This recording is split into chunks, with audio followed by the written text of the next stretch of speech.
welcome back to my channel. Today I'm going to be reviewing my 2017 setup. I was hoping to wait a week or two into 2017 so that I could see if the setup was working for me and I could give a little bit of feedback as to how it was working for me. And I'm going to have a follow-up video if there's any kind of issues that I'm having with it for anything that's kind of not working. But this is my primary planner system for 2017. I'm back to more than one planner since I left my bullet journal, but I'm really happy with the system overall. At least it's working as I anticipated that it would work. So I'm going to go ahead and remove the planner from this wallet. So this is a wallet that I ordered. It is from Japan and it was through Amazon Japan. I'll link the video for the vegan organizer. She has a good kind of play-by-play as to how to go onto Amazon Japan and how to order from it. I actually ordered this from a European company and they sent it over. It was kind of the same as far as shipping goes. And in it I have my Hobonichi weeks, which I love. It actually got me thinking for a little while if I could go into a smaller planner system. In here is my Hobonichi Techo.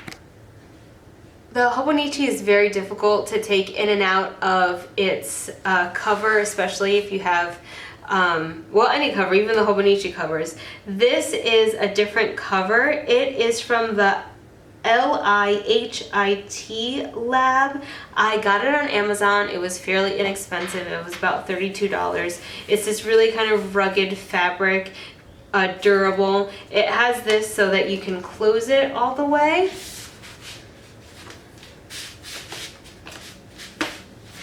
And it stays closed there. It has this pocket right here where I can fit my cell phone, I believe, with that. Oh, I actually have something in it right now. I have a mental note, and in here I also believe I have a stencil on top. So it has this pocket, and then it has an additional pocket over here where I keep my Hobonichi stencil, the green one, and then here it has a pen holder. So let's go ahead and dive right in.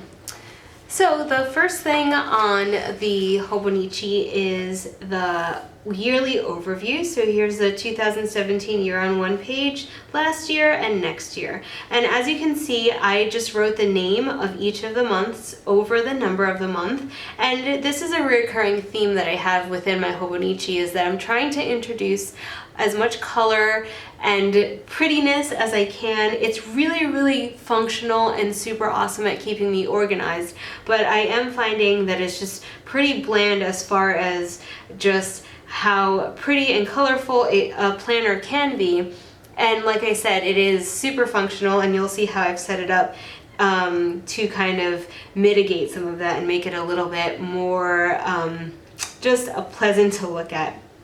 But I've put in all of the months in different colors, and I've also put in Monday through Sunday over all of the days of the week, or the dates, because they just have the Japanese symbols for the days of the week, and I wanted to just put in the English version. They are not sticking out as much as I would like, so I'm thinking about highlighting them or something like that. But this is what I've done to 2017, and I pretty much just use it to put the days that my son is not going to be in school, and I use this yellow color throughout the planner to denote those days. I try not to put anything else on the dates because I use the yearly overview to tell me a lot of those extra things that are kind of like big picture. So moving on to the next page, it is the 6 months on 2 pages. And what I do here is I use a color coding system to indicate different things of importance. So I use this yellow, like I said, to indicate days that my son is not in school. The gray for federal holidays, or days that I have off from work because my job will be closed. I use this dark red to indicate days that I'm on vacation, so official days that I'm using up for my vacation time. Purple means that I won't be on the island, I'll be traveling. And then blue means that my husband is traveling either to see us or is going to be away from his house. And then the blue indicates that my son is traveling either to see family or he's traveling for some other reason. So the system works out very nicely for me because I'm able to see, especially when there's inconsistencies. So this is the day that makes a lot of sense, right? So on January 1st, he was not in school, I had taken a day of vacation, and I was also off the island because we were traveling. So all of that makes perfect sense. But sometimes there are days like this. So say February 17th, my job is actually closed, so I have the day off, but my son is still at school. So it's a free mommy day. Those rarely happen, but sometimes I have the opposite situation where he has a day off from school because there's some sort of state holiday and my job falls under the federal calendar, and so I still have to go into work, so I have to figure out a childcare arrangement for him. And the reason why I have my husband's travel schedule is that's actually a kind of a perfect day to show how this system works. Let's say my son doesn't have school because it's a state holiday, but I still have to go to work, but my husband is here visiting us that weekend. So it actually means that I don't need to necessarily find someone to care for him because I know where everyone is and I know kind of that big picture. This is where we are and if we have a day off from school. So this points out any kind of like aberrant days that are going to be a little bit different than what we're used to, and it makes sure that we kind of know where everybody is and that big picture kind of thing. So that's when this color coding system really shines, and so far I've been able to do January through February, and I'm going to be able to put in some of the travel days for other people coming up shortly. So I actually know my husband will be visiting us for a good amount of time here in February, so I'll go ahead and mark that down. It'll also tell me, hey, he's going to be here, but I haven't put in for any vacation time, so maybe I should take a day or two of vacation during the time that he's here visiting. So I think that this overview has worked out very well for us as far as planning out where everyone in the family is. As we come down here, some of the things that I've written in here, I'm also using this as an index. So anytime that I use the daily pages for something other than just documenting what I have to do that day, because I don't use them every single day, as you'll see, there are some pages that are going to be left blank, mostly on the weekends or days that I have off from work or something like that. So if I use those pages for something else, for like a list, or if I have some important notes that are specific to a certain event or a certain thing, then I write them down here.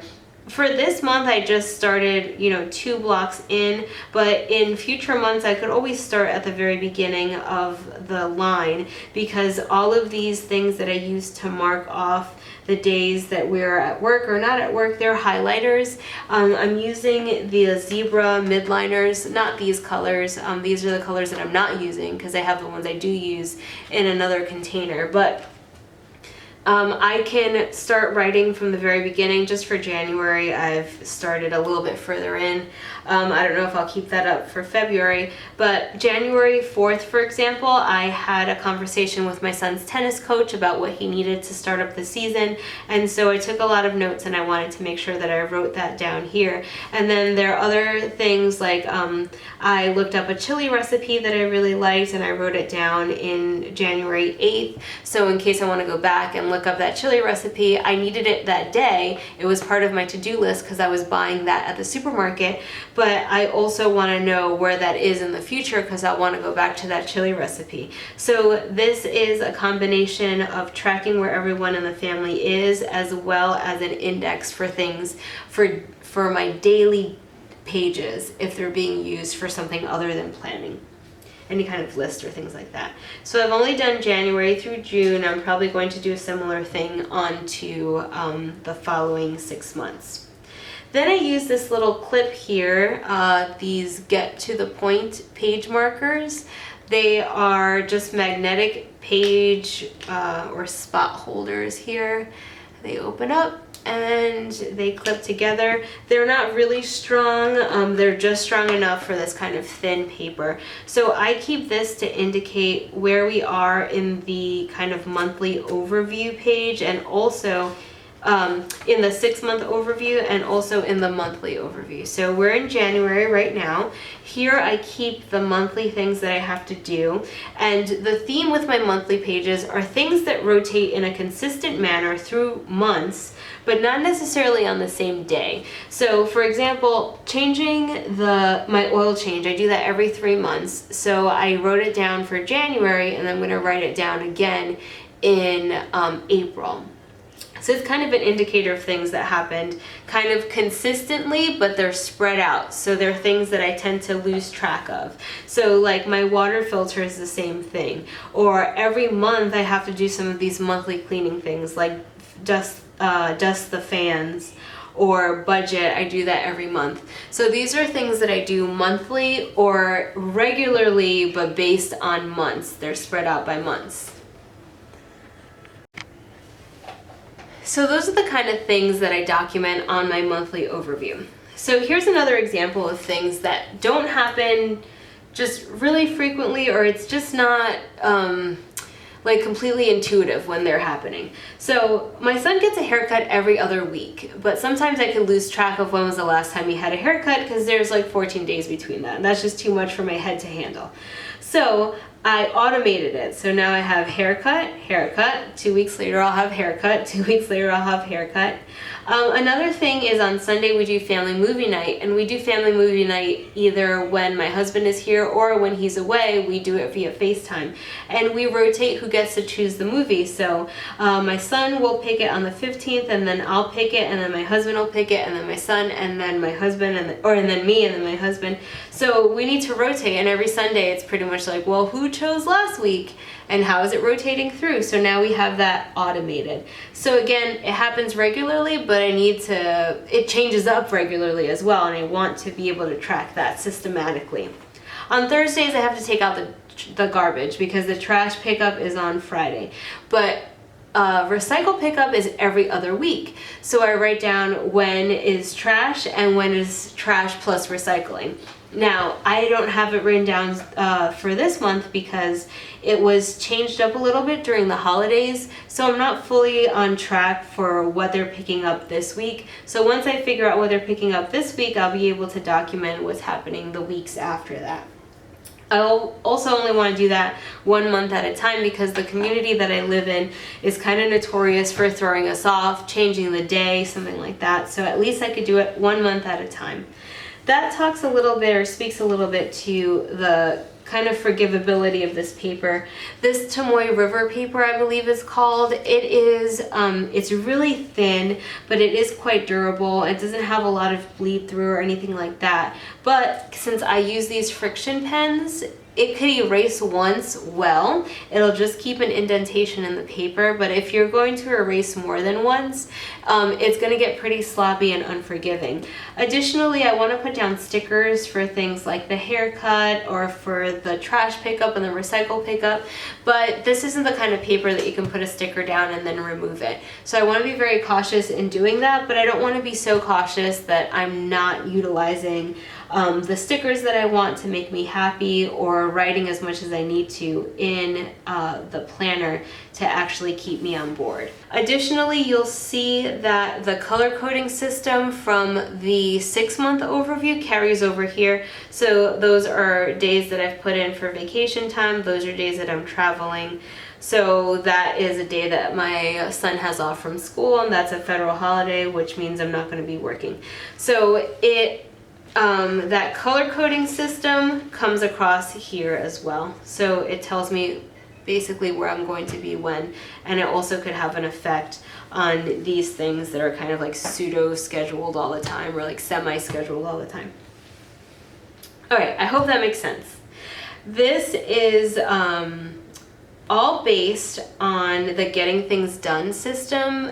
It's this book by David Allen, and as we move over toward the weekly overview, you'll see what I mean. So for in that system, they say that your calendar should be pretty much sacred. And the only thing that goes on the calendar are things that you must do. So this is pretty much how some people would keep like their Google Calendar. I do keep this on my Google Calendar as well, just because I like getting the alerts on my iWatch. And because I want the alerts to come up on that, I have to put it into the Google system as well. But when someone is asking me if I am available on like March 2nd, for example, this is the first place I go to because I sync my Google Calendar with this and not vice versa, if that makes sense. So this is going to have all the information, and once a week or so on Fridays, I upload any new things for next week onto my Google Calendar. So this is a precious space. If it's here, it means it has to be done that day, or it means that it's something that I have done and I wrote it here so that I have a record of that. So if I send out an email on a specific day, I write it down here just so that I can say, hey, I wrote you that email 7 days ago, or if I need to follow up on something on a specific day, or obviously if I have meetings, then they go here. And I'd like to show you kind of the color coding system that I've gone through. So here are things that are specifically due that day. Before the 6 o'clock hour, you have 2 blocks, and that's when I put the time that I need to wake up and the time that I drop my son off at childcare, which is generally very, very early, sometimes even before 6 o'clock. And anything that I have down here are things that I would like to schedule at some point during the day. Like, let's say I propose a meeting and I say, are you free December 27th at 3 o'clock? Well, they haven't confirmed that yet, and I don't want to write it down here unless it's solid and confirmed. So I'll write it down under here as a reminder not to offer anyone else that day until I hear back from the person who I first made the request to. So let's go to, here's an example. The color coding system that you'll see here is a color coding system consistent to what I did last year, specifically my Inkwell Press Planner. So everything in blue has to do with my son, either for him specifically or things that we're going to be doing together. Pink is personal for myself, black is work related, and then green will be things that have to do with my husband. So usually I don't carry around several pens, I just carry around a Friction 4-barrel pen. This is a 3-barrel pen because my 4-barrel one lives in my purse. Actually, it lives in this section right here, but I just took it out earlier today. So I write down mostly the day that or the time that I'm going to wake up, the time that I'm dropping my son off at childcare, then my strength training, then what I'm doing during the day for work, and any kind of cardio. If I have that, I put it in there somewhere, and then over here I put somewhere around 5 or 6, I put what I'm cooking for dinner that day. Then this helps me with meal planning, so I do it on Friday, and then I write out everything that I need to buy at the supermarket on Sunday morning. I'm going to talk a little bit about my ideal day now that we're at this point. So in preparing for setting up my planner this year, I took some time to not only read David Allen's book, Getting Things Done, but I also took some time to determine what my ideal week would look like. So this isn't really pretty. I just took a lot of time to think about how I would organize every week in an ideal situation. This is just books to read, so we can just ignore that. We'll go ahead and put my pretty Post-its on that. So what I did was, I know what things are pretty standardized at work and also how I'd like to be spending my time at work. And I wrote that in. I also wrote times that I would be at the gym, times that I wanted to publish videos on YouTube, things like family movie night, when I wanted to meal prep, when I wanted to meal plan, when I wanted to film videos, edit videos, what days of the week would be most convenient for me to do the different types of workouts that I do, as far as how it related to other things I was doing that day. So Mondays, for example, I have to be somewhere at 7:30. So I chose to do my workouts, which the way that I arranged the workouts was through a, here it is. I took all the workouts that I wanted to do during the week, and I figured out where they can fit in here. So I know on Mondays I do back, on Tuesdays I can do 30 minutes of cardio, and I could do arms and shoulders. And the reason I know I could do it that day is that I made this kind of master plan for what I should be doing every Tuesday. I know that I'm going to check email from 9 to 10. I check email at the beginning of the day when I get into work and at the end of the day before I leave work for an hour. And then I know that I'm going to be doing writing from 10 o'clock to say 3 or 4 o'clock. So I know that I can spend a little bit of extra time in the gym because none of that stuff is really time specific, especially at the beginning of the day. There are things that are time specific that require me to be at a certain place at a certain time, but there are other things where there's more flexibility. So I can theoretically add heavier workouts or longer workouts into that schedule. So the big things in my life are work, family, and working out pretty much. So I fit those things into an ideal plan. Every week when I go to sit down to do my planning, and my planning is already built into here. So on Saturdays is when I do my planning. I meal plan and I plan out for the rest of the week. Then I could look at a week, for example, Monday, I know that I have the day off, so I won't be able to do kind of anything at the gym because I'll be with my son all day, so that I can substitute one of these things, and this is all the different workouts that I have during the week, and I can move it around based on the fact that I know that I'll have more flexibility on Tuesday, Wednesday, even Thursday, so I can move things around and make sure I'm doing everything on a weekly basis that I want to get done, but this is my starting off point, and then I just modify from here. So this was amazing to do. It took a disturbingly long amount of time for me to get that done, probably like 3 or 4 hours of time to actually be able to maneuver all of the things that I needed to get done, like meeting time, writing time, gym time, time to plan, when do I want to upload and record videos, things of that nature. It just had so many moving parts, and now I'm just really happy because when I sit down to plan, I have a starting off point and I have an ideal, and then I modify to fit into the realities of what the week is going to look like.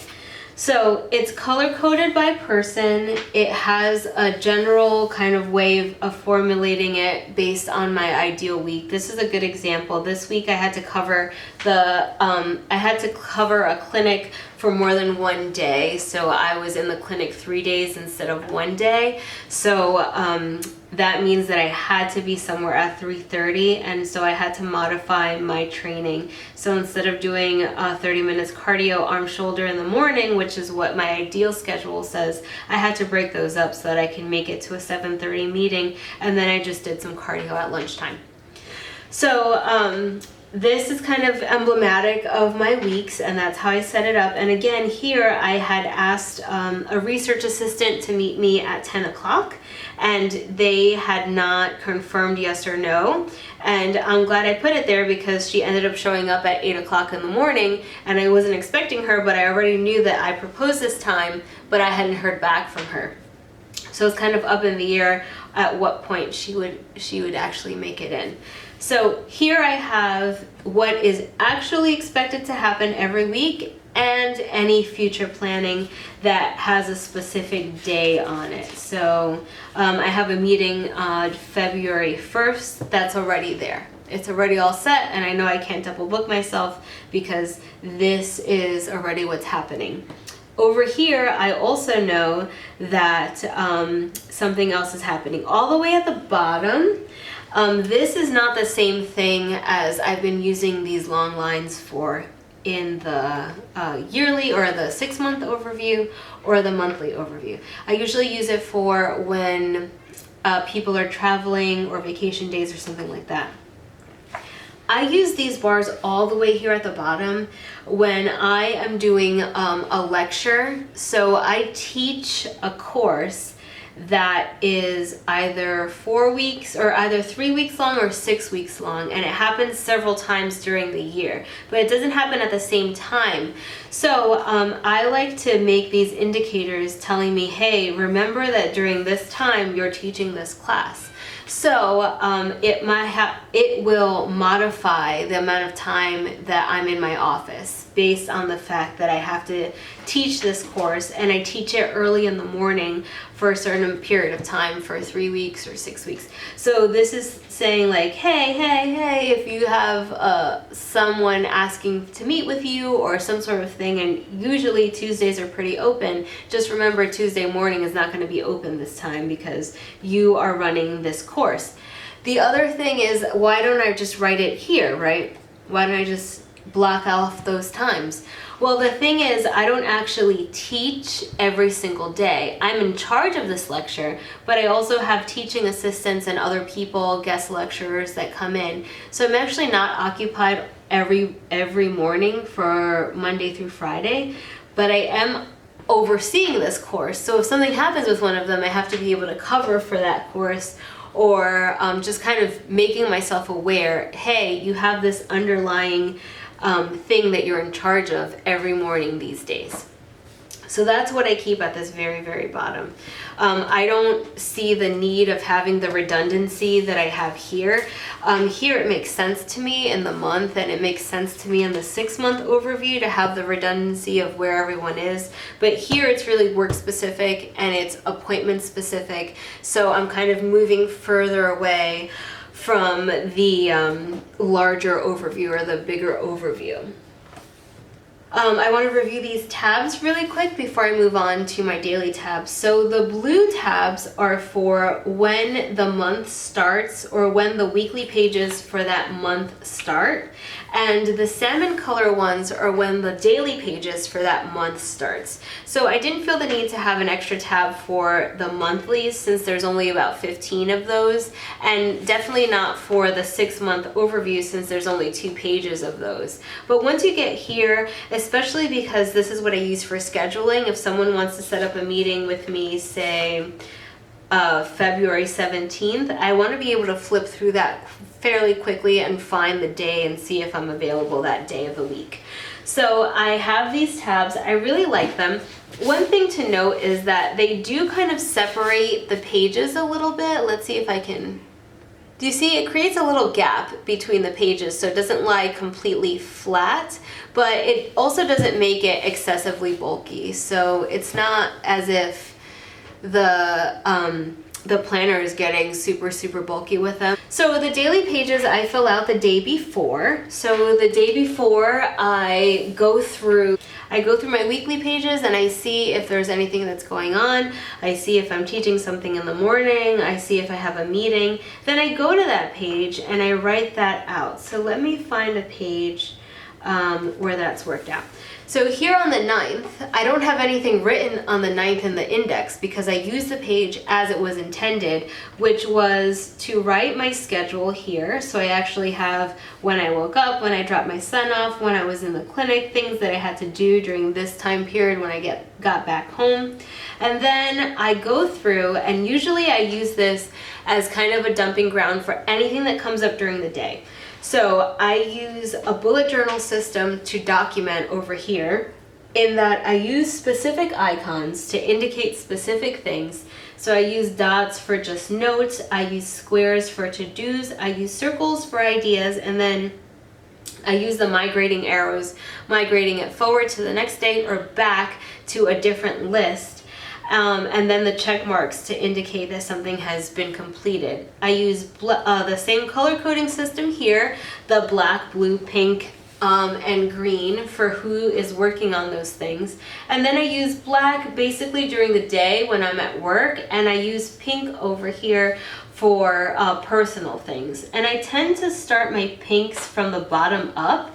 At the end of this faint line that's here on the Hobonichi is where I start my to-dos that are personal or things that are happening probably after work, and I work my way up, and I start at the very top here for the day, and then I work my way down. Usually I try to add some stickers to make me happy and to get my sticker fix on. And then here sometimes I just write random notes. So those are pretty private and I have some already, but if there's something that particularly like shadowed or colored my day, I write it there. Anything that happened with my husband or just things that I want to remember or recall, I kind of use this empty space down here to do it, and that's just what I've been doing so far. I was trying to see if I had any that I could share, but I don't think that I do. But I use these daily pages for other things, right? So the 8th, I used it to write a chili recipe and things that I needed to make that chili. So I've been able to do that. Another day, say right here, this was a Saturday, and I wanted to use it to make different lists of different places where I was going. These are two, a makeup kit and a shower kit that I was trying to put together for work. So I did those 2 lists, and it was going to help me do my shopping. I knew I was going to Target, things that I needed at Target. So these pages are super, super flexible, and I just try to use them for anything that I need. So here's an example of how just the traditional planner system and the daily pages coincides or kind of meets with the bullet journal and with just other things or other ways of planning. So not only do I have the bullet journal icons for the squares or the circles or things like that, as far as just the technique of using an icon to indicate something about what you're writing down, but it also gives you the flexibility of being able to put in lists or things like that. So I really am enjoying that setup. One of the main things, or one of the main issues that I'm having with this setup is that I feel completely organized within this system and within the week system, which we're going to go into next. But what I'm really missing is just the joy of opening up and seeing a bunch of colorful stickers and lots of kind of joy. And in my Erin Condren specifically, but also in my bullet journal, usually when something happened, I could tell you the theme that I had that week. Like I could tell you how the bullet journal was set up or what stickers I had used that week, and I can find it pretty easily by flipping through it. There's so much homogeny or similarity in these pages that I wouldn't be able to identify where I wrote that chili recipe, for example, if I didn't have the index. So I do have the index, and that kind of mitigates that some, but it also it's just not as cheerful, I will say that. But really, that is the only complaint. So how does the weeks fit into this? So the weeks fits into this because if you go by kind of the Getting Things Done David Allen system, there's also a way of organizing your to-do lists, and that is having different to-do lists. So you can either organize them by setting, like phone calls that you have to make, or by task, like work versus personal versus something else. I'm a list maker at heart. I love making lists, and that's part of what didn't work for me in the Erin Condren, is that was a great way of setting up my appointments and my to-dos and things that I had to do in the afternoon. That's how I set up my Erin Condren. But it didn't work out for me very well because I wanted to keep these ongoing lists, and that kind of led me to a ring-bound system, which didn't work because then I wanted to bend it on itself. So I always have these kind of little planner dilemmas, which I'm planning on doing a video on in the future. Similar to, again, the vegan organizer, she does planner dilemmas. I'm going to do a similar video next week.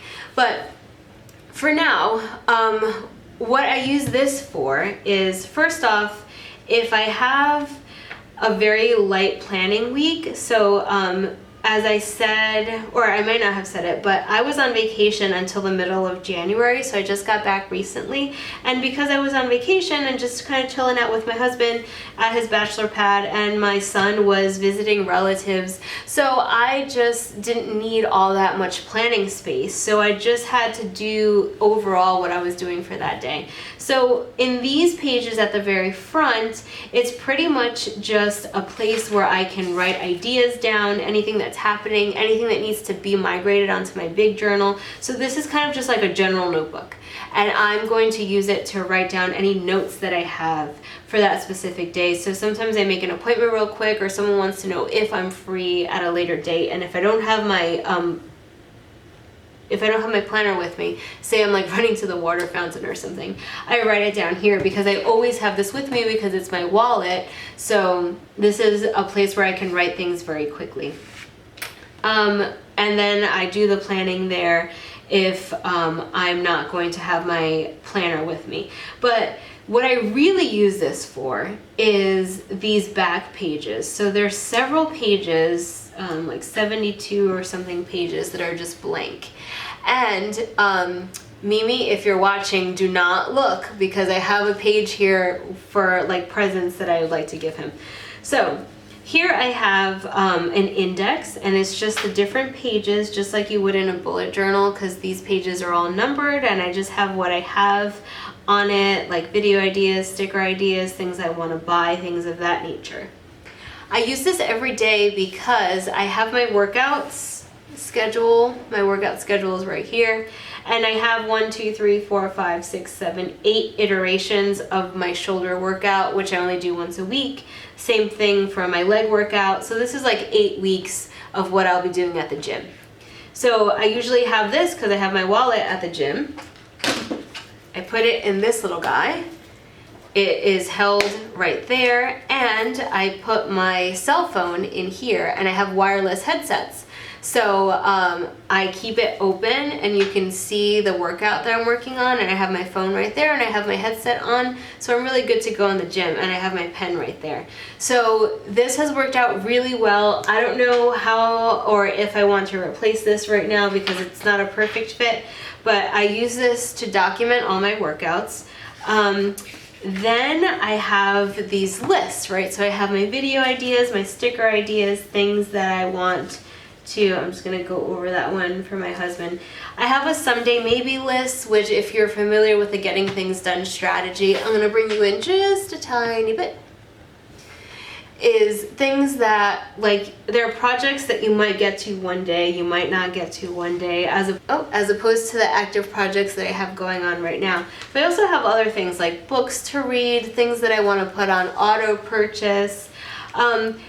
This is small enough that I can go through it pretty regularly. So these are things that I want to review on a consistent basis, say like once a month. I'll go through this list and make sure that I'm not missing anything. And I'm kind of reminded of whether or not I need to do those things. In the Getting Things Done system, it's once a week that is recommended, but I do review everything on my daily pages here every day. And at the end of the week, I just do a sweep of that week and make sure anything that I've written in here as a task, as an idea, as something, I want to make sure it goes somewhere. It's either going to move into this book to like a bigger list, or it's going to have some sort of action item that's associated with it in the coming day or the coming week.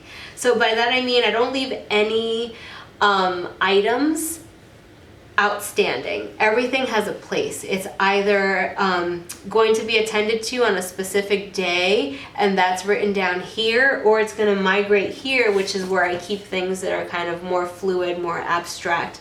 Maybe they don't have a specific action associated with them right now.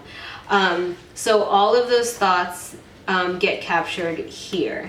Let me see if I have another kind of like movies that I want to watch, family movies for family movie night when it's my turn to pick, or movies that I want to see in the movie theater, or things that I have to make sure to schedule all the time. So this was when I was trying to set up my 2017 planner setup. It was like, what are things that I want to make sure that I monitor every month or that I put into my system? These are like some long-term home project stuff. So I go through this. My plan is to go through it pretty consistently, maybe even weekly, but everything in my whole life is held in these two books. Passwords, things that I want to do, any thought that I have that comes through my head is in one of these two books. And it's part of the Getting Things Done system, is that you're not using your head as a storage compartment, you're using it as a processor. The other thing that I do in this journal or in this planner is right here every day I write my weight. So you see that it goes up and down, and I can kind of track any of those things. Another way I've thought about using these pages here are for food tracking. I do food tracking on an app, MyFitnessPal, and that works out pretty well for me. But sometimes I don't get to it fast enough, so I want to make, and I could like lose, like right now I'm drinking a tea, and I wanted to make sure to write it down before I came to film because I would probably forget it. So This is another way that I might end up using these pages. So far, they're really just for random notes that need to be sorted into some sort of order. In these little sections, which is the 12 months on 2 pages, I've just written down how much I weigh.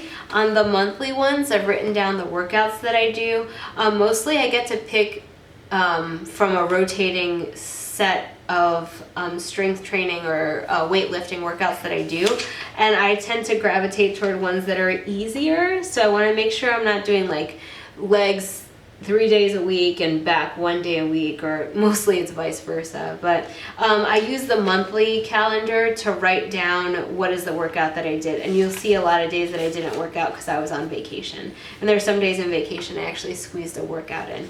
So I just got back from vacation now, and I haven't written down all the ones that I've done, but that's what I'm going to do this week. So every week I do a review of everything. So far I've only been doing it on the larger journal, but I think now that I've talked this through, I'm going to do it on this one as well. And I just kind of see what I've done, the specific strength workouts that I've done. And that's how I use the monthly one. So really, sometimes I think to myself, I really only need this guy, you know, the back notes pages, and that's probably true. I do like having the calendar in the front, the monthly, and that 12 months on 2 pages. If you guys think about anything that I can use these middle pages for, let me know. I have thought about some other ways of doing it, which I'll bring up in my next video. But so far, this is how it's been working out. This keeps my workout schedule and all of my lists, projects specifically, or to-dos that just aren't ready to be scheduled as of yet, reminders or just thoughts that I have. And in this big guy, I keep an overview of where everyone in my family is, vacation days, things that are going on at work, all of my scheduled activities, and my day-to-day planning. So, with these two, and I will add my trusty friction pens. Oh, I do have the 4-barrel one right now. With this, I am totally ready and set for 2017. At the very least, I'm very organized, even though I'm kind of having sticker withdrawal, and having the appropriate kind of covers for both of these things has also been very helpful. So if you have any comments, any recommendations, or have any questions on these two systems and maybe my interpretation of the David Allen Getting Things Done system, feel free to leave them in the comments box below. Hit that subscribe button if you'd like to receive my next video, which is going to be heavily related to kind of the setup that I have right now. And otherwise, I'll see you next time.